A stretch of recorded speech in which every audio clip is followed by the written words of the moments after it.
ایک بات ہے کہ پاکستان نے امن کو قائم کرنے کے لیے محنت کی.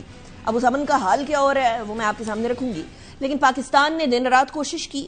جب سے یو ایس اے نے اٹیک کیا ایران پر تب سے لے کر اب تک, not just that, پچھلے سال سے لے کر اب تک پاکستان نے ایک کلیدی کردار ادا کیا وہ گیپ برج کرنے پہ, جو کہ یو ایس اے اور ایران کے بیچ میں پچھلے تقریباً 5 دہائیوں سے موجود تھا. 5 دہائیوں سے موجود اس گیپ کو برج کرنے کے اندر کوئی آسانیاں تو پیش نہیں آئیں, بلکہ بہت سارے ممالک نے اس کے اندر راستے میں رکاوٹ بننے کی کوشش ضرور کی, جس کے اندر سر فہرست اسرائیل تھا.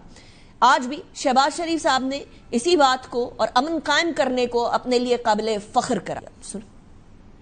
Pakistan stands proud as a peacemaker in the Committee of Nations. Pakistan's sincere mediation efforts led to the historic signing of the Islamabad Memorandum of Understanding. I pay special tribute to Chief of Defence Forces and Chief of the Army Staff, Field Marshal Shahid Asim Munir, for his untiring efforts to bring all parties together to follow the path of peace. The recent visit of President Dr. Masood Pezeshkian of Iran to Pakistan was not only a manifestation of the strong brotherly ties between Pakistan and Iran, but also an acknowledgement of Pakistan's important role to promote peace in the region. اب اس کے بعد معاملہ یہاں تک پہنچا کہ memorandum of understanding, اسلام آباد memorandum of understanding sign ہوا.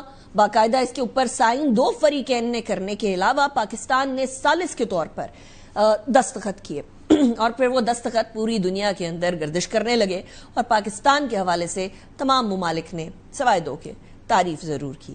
لیکن آج کی کچھ ڈیولپمنٹس ایسی ہوئی کہ یہ میمورینڈم آف انڈرسٹینڈنگ اور امن خدشات میں پڑ گیا. ایران اور یو ایس اے نے دونوں نے ہی ایک دوسرے کی تنصیبات کو نشانہ بنایا. جمعرات میں آبنائے ہرمز میں عمان کے جنوب مشرقی ساحلی علاقے میں ایک جہاز پر حملہ ہوا, جس کے ذمہ دار امریکہ نے ایران کو ٹھہرایا. ایران نے دعویٰ کیا کہ سنگاپور میں رجسٹرڈ تجارتی جہاز ایور لولی آبنائے ہرمز سے غیر منظور شدہ روٹ سے گزر رہا تھا, اور اس کارگو جہاز سے ایک ڈرون ٹکرایا تھا, لیکن کسی جانی نقصان کی اطلاع نہیں ملی. ایرانی پاسداران انقلاب نے آبنائے ہرمز سے جہازوں کے گزرنے کو صرف ایران کی جانب سے اعلان کردہ راستوں کے ذریعے ہی ممکن قرار دیا تھا کہ وہ روٹ جو ایران نے گو ہیڈ دیا ہے وہیں سے گزریں گے.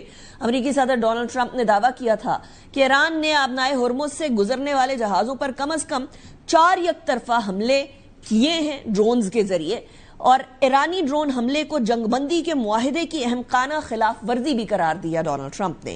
جب ٹرمپ سے پوچھا گیا کہ آیا امریکہ ایران کی جانب سے آبنائے ہرمز میں ایک کارگو جہاز کو حملے کا نشانہ بنانے کے اوپر کوئی جواب دے گا یا نہیں دے گا, تو انہوں نے یہ فرمایا کہ آپ دیکھ لیں گے.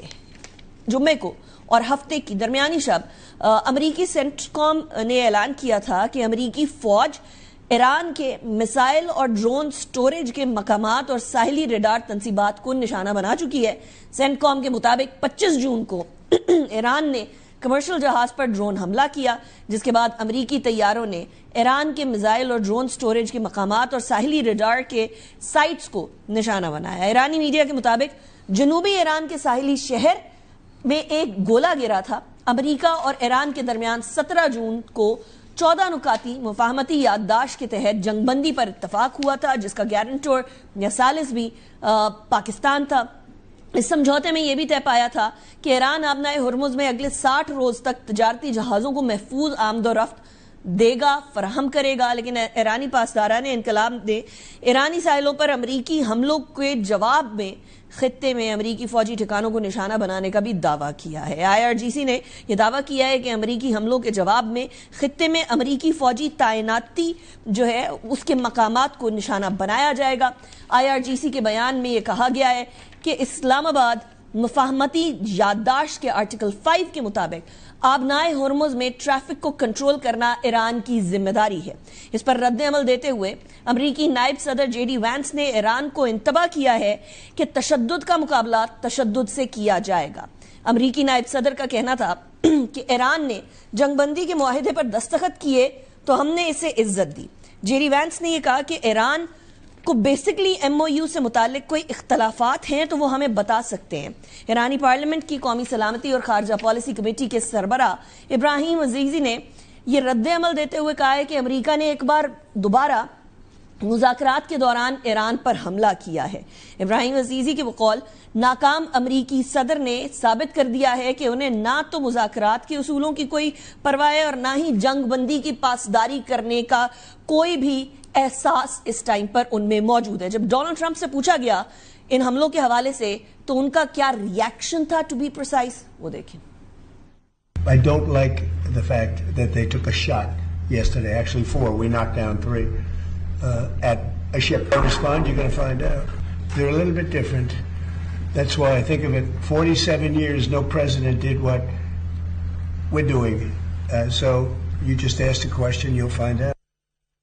ان تمام چیلنجز سے نبردآزما ہوتا ہوا پاکستان کچھ اور چیلنجز سے بھی نبردآزما ہو رہا ہے، اور وہ چیلنجز میں سے ایک چیلنج یقیناً پاکستان کی انٹرنل کوہیژن اور انٹرنل جو سیاست ہے اس کے حوالے سے ہے. پی ٹی آئی یا اپوزیشن کے ساتھ تو معاملات پہلے ہی گڑبڑ تھے، لیکن اب آنے والے وقتوں کے اندر جب آزاد جموں و کشمیر کے انتخابات ہوں گے تو ایک بار پھر کیا پیپلز پارٹی اور پی ایم ایل آمنے سامنے آئیں گی یا نہیں آئیں گی، اور ابھی جو بیان بازی ہو رہی ہے یہ کہاں تک پہنچے گی.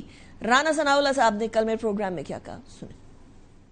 بلاول بھٹو زرداری صاحب ہمارے کولیشن لیڈر ہیں، اگر انہوں نے یہ کہا کہ جی ٹھیک ہے آپ امینڈمنٹ لے آئیں تو ہم ووٹ دیں گے تو آ جائے گی یہ امینڈمنٹ. پیپلز پارٹی اس طرح کی کسی ترمیم کے اوپر تیار نہیں ہے. اس میں ہم کہاں پہ کسی کو دھوکہ دے رہے ہیں، کہاں پہ کسی کو لالی پاپ دے رہے ہیں. ایم کیو ایم کے وقت کے ساتھ ہمارا ایک معاہدہ ہوا تھا پی ڈی ایم کی گورنمنٹ کی تشکیل سے پہلے، اس میں ہم نے آئین کے آرٹیکل 140A کے تحت بلدیاتی اداروں کو امپاور کرنے کی بات کی تھی. ہم تو کرنے کو تیار.